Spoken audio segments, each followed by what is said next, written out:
Hi guys, sa video na ito ang ituturo ko sa inyo ay ang 5 flip tricks na dapat yung matutunan dito sa skateboard. Kaya naman tara, panoorin nyo itong lahat.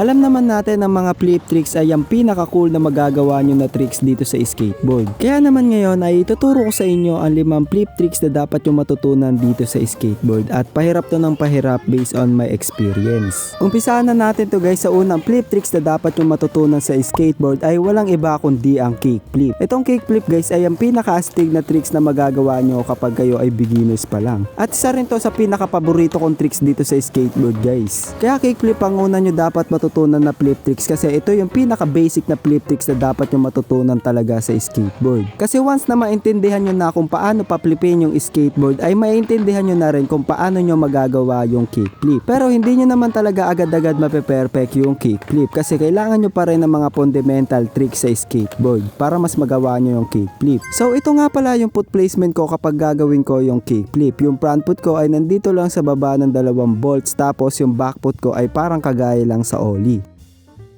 Paano nyo nga ba magagawa itong kickflip? Ang una nyo lang gagawin ay ipapop nyo lang yung tail ng skateboard ng parang kagaya lang sa ollie. Tapos ang gagawin naman ng front foot ninyo ay hahagudin nyo lang papunta dito sa may gilid ng nose ng skateboard guys. Kaya kapag pinagsama mo yung dalawa na yan guys ay dun nyo na mapapaikot yung kickflip. Kailangan nyo lang din talagang tumalon dyan guys ng mataas para magkaroon ng oras yung skateboard na umikot tsaka nyo nasaluhin yung kickflip. Para sa akin guys, kailangan nyo lang din talaga ng perfect timing at saka confidence para malandin nyo yung first ever kickflip nyo. Ang pangalawa naman sa ating listahan ay ang heel flip. Para sa akin guys, itong heel flip ay medyo mas mahirap kaysa sa kickflip. Kaya kapag madalas nyo nang nagagawa yung kickflip ay madadalian na lang din kayo sa heel flip once na malaman nyo na kung paano nyo mapapaikot yung heel flip. At ito yung foot placement ko guys kapag ginagawa ko yung heel flip. Yung front foot ko ay nilalagay ko dito sa baba ng bolts at dapat naka-straight siya kagaya neto. Tapos nakalabas yung toe ninyo sa may gilid ng skateboard. Yung back foot naman dito sa heel flip guys ay hindi to parang kagaya sa kickflip lang. Kasi yung back foot ko ay medyo nilalagay ko sa gilid ng tail ng skateboard kagaya neto. At ganyan lang yung foot placement ko kapag ginagawa ko yung heel flip. Para magawa nyo naman yung heel flip, ang una nyo lang naman talaga dyan gagawin ay ipapop nyo lang yung tail ng skateboard. Ang gagawin naman ng front foot ninyo ay hahagudin nyo lang papunta dito sa may gilid ng nose ng skateboard gamit yung heel ng sapatos ninyo. Kapag nasa nose na yung heel ng sapatos nyo, dun nyo nasisipain niya ng malakas para umikot yung heel flip. Kapag napapaikot nyo na yung heel flip, kailangan nyo lang din talagang tumalon ng mataas para magkaroon ng oras yung skateboard na umikot. Tapos saluhin nyo na yung heel flip at mape-perfect nyo na yan guys. Kailangan nyo lang din talaga yan practicein araw-araw hanggang sa magets ninyo kung paano nyo masasalo at mape-perfect yung heel flip. Ang pangatlo naman guys ay walang iba kundi ang fakie kickflip. Itong fakie kickflip guys ay kickflip lang din kaso magkaiba lang kung paano nyo siya gagawin kasi pa-fakie nyo gagawin yung kickflip. Kaya para magawa nyo yung fakie kickflip guys ay dapat meron na kayong consistent na regular na kickflip. Kasi basically gagawin nyo lang yung kickflip ng pa-fakie. Para sa akin guys, basic nyo na lang talagang magagawa yung fakie kickflip. Pero tandaan ninyo dapat meron na talaga kayong consistent na kickflip para magawa nyo yung fakie kickflip. At yung foot placement naman dito sa fakie kickflip guys ay kagaya lang din sa regular na kickflip. Kung ano yung foot placement ninyo sa kickflip ay ganun lang din sa fakie kickflip. So one technique lang dyan guys sa fakie kickflip ay kailangan nyo lang ipop yung tail ng skateboard paharap para mahagod ninyo yung front foot ninyo at mapaikot nyo yung skateboard. Wag lang kayong magle-layback guys kasi mahirapan kayong masalo yung fakie kickflip. Kailangan talaga yung buwelo ng katawan ninyo sa fakie kickflip ay naka-straight lang, nakasentro lang sa gitna ng skateboard para masalo at ma-perfect nyo yung fakie kickflip. At ganyan nyo lang kasimple magagawa yung fakie kickflip.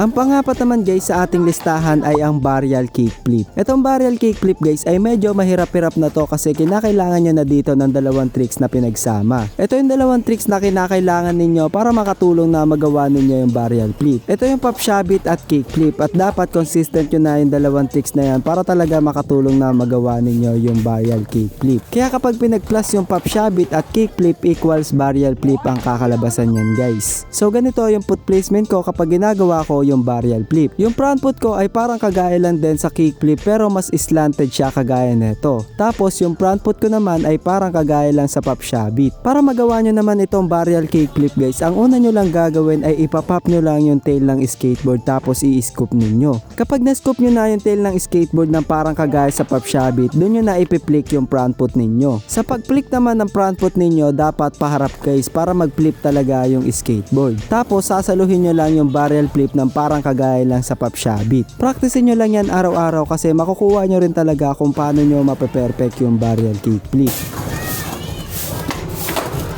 Ang panglima at ang panghuli sa ating listahan ay ang half cab kickflip. Etong half cab kickflip guys ay medyo mahirap-hirap na rin to kasi kinakailangan nyo na rin dito ng dalawang tricks na pinagsama. Kaya dapat meron na kayong half cab at saka fakie kickflip para makatulong na magawa ninyo yung half cab kickflip. Kaya kapag pinag-plus yung half cab at fakie kickflip equal half cab flip na ang kinalabasan yan guys. At ito yung foot placement ko kapag ginagawa ko yung half cab kickflip. Yung front foot ko ay parang kagaya lang din sa kickflip. Tapos yung back foot ko naman ay kagaya lang din sa half cab.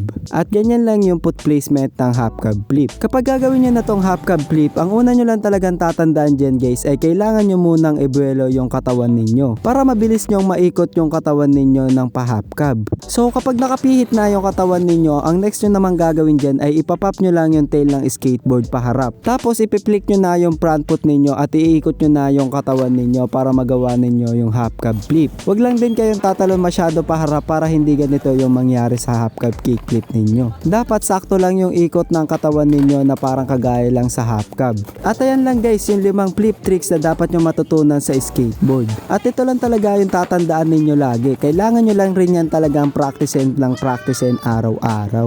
Kasi doon nyo lang naman talaga maiintindihan kung paano nyo mapapaikot yung 5 flip tricks na yan kung araw-araw nyo yung ginagawa. At oo nga pala guys, meron akong ginawang tutorial ng 5 flip tricks na yan. Panoorin nyo na lang guys isa-isa, nasa description yung link. Yun lang. Maraming salamat sa panonood ng aking munting tutorial video. Sana ay nagustuhan ninyo at nag-enjoy kayo sa panonood. Yun lang. Maraming salamat. Peace out.